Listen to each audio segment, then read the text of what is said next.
বিশ্বকাপ জিতেও শাস্তি পাচ্ছে টিম ইন্ডিয়ার তারকা প্লেয়ার। বন্ধুরা, আপনারা যদি দেখতে চান কি শাস্তি পেল টিম ইন্ডিয়ার তারকা প্লেয়ার, তার ভিডিওটি শেষ অবধি দেখতে হবে। চ্যানেলটিকে সাবস্ক্রাইব করে একটা লাইক দিতে হবে এবং নোটিফিকেশন বেল আইকন দাবাতে হবে। টি-20 বিশ্বকাপ জিতলেও বিতর্কে জড়ালেন টিম ইন্ডিয়ার তারকা পেসার অর্শদীপ সিং।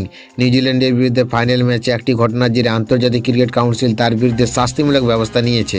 জানা গেছে, ম্যাচে নিউজিল্যান্ডের ব্যাটার ড্যারেল মিচেলের দিকে বল ছুঁড়ে মারার অভিযোগে লেভেল 1 শৃঙ্খলা ভঙ্গের দায়ে দোষী সাব্যস্ত করা হয়েছে ভারতীয় বোলারকে। ঘটনাটি ঘটে ম্যাচ চলাকালীন এক ওভারে। মিচেল একটি বল ব্যাট দিয়ে ঠুকে দিলে সেটি মাটিতে পড়ে অর্শদীপের হাতে আসে।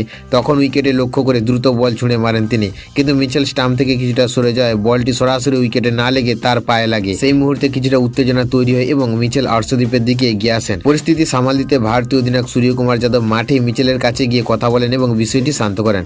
পরে অর্শদীপ নিজেও মিচেলের কাছে ক্ষমা চান। ম্যাচের মধ্যে দুই ক্রিকেটার বিষয়টি মিটিয়ে নেন এবং ম্যাচ শেষে আবার ক্ষমা চেয়ে নেন ভারতীয় পেসার। তবুও ঘটনাটি গুরুত্ব দিয়ে দেখেছে আইসিসি। সংস্থার তরফে জানানো হয়েছে, ক্রিকেটের নিয়ম অনুযায়ী কোনো খেলোয়াড়ের দিকে বিপজ্জনকভাবে বল ছুড়ে মারা শাস্তিযোগ্য অপরাধ। তাই অর্শদীপ সিং এর ম্যাচ ফির 15% জরিমানা করা হয়েছে এবং তার নামের পাশে একটি ডিমেরিট পয়েন্ট যোগ করা হয়েছে। তবে গত এক বছরে এটি তার প্রথম অপরাধ হয় বড় শাস্তি থেকে আপাতত রক্ষা পেয়েছে ভারতীয় তারকা বোলার।